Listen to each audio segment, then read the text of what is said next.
ಭಾರತದಲ್ಲಿ ಅತಿ ಹೆಚ್ಚು ದೇವಾಲಯಗಳು ಇರುವ ತಮಿಳುನಾಡು ರಾಜ್ಯದಲ್ಲಿ 2024 ವಿಧಾನಸಭಾ ಚುನಾವಣೆಯಲ್ಲಿ ತಮಿಳು ವೆಟ್ರಿಕಾ ಕಳಗಂ ಪಕ್ಷ ಅಂದರೆ ನಟ ದಳಪತಿ ವಿಜಯ್ ಅವರ ಅಂತ ಕರೆಯಲಾಯಿತು. ಅವರ ಹೆಸರು ನಿಜವಾದ ಹೆಸರು ಜೋಸೆಫ್ ವಿ ವಿಜಯ್ ಅಂತ. ಜೋಸೆಫ್ ವಿ ವಿಜಯ್ ಅವರು ಕ್ರಿಶ್ಚಿಯನ್ಸು.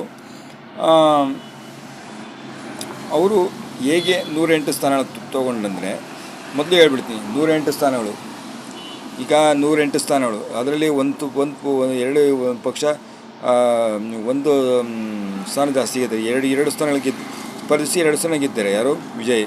ಸೊ ಒಂದು ಸ್ಥಾನಕ್ಕೆ ರಾಜೀನಾಮೆ ಕೊಡಬೇಕಾಗುತ್ತೆ. ಸೊ 107 ಅಷ್ಟೇ ಬಲ. ಟಿ ವಿ ಕೆ ಪಕ್ಷಕ್ಕೆ 107 ಅಷ್ಟೇ ಬಲ. 118 ಬೇಕಾಯ್ತು, 11 ಸ್ಥಾನ ಬೇಕಾಗಿದೆ. D M K D M K ಮತ್ತು A D M K. D M K 59 ಸ್ಥಾನ ಗೆದ್ದಿದೆ.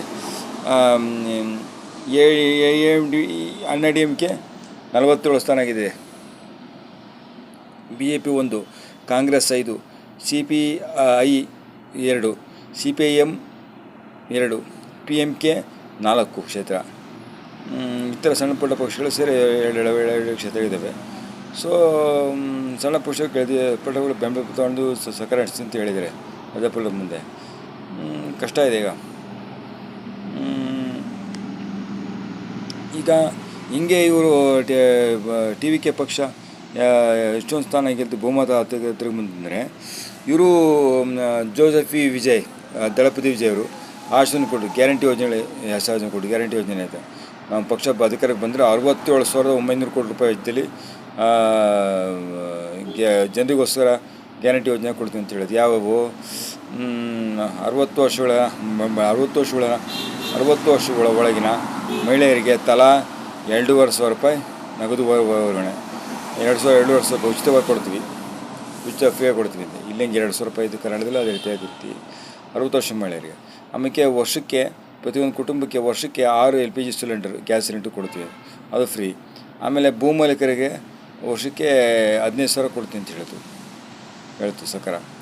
ಹಾಗಾಗಿ ಇಲ್ಲಿ ಗ್ಯಾರಂಟಿ ಯೋಜನೆಯಿಂದ ಬಂತು ಸರ್ಕಾರ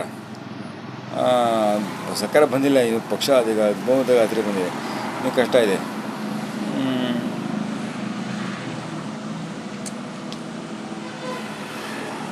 ಈಗ ಕಷ್ಟ ಇದೆ, ಹೇಳೋದಷ್ಟು ತುಂಬ ಇಲ್ಲ.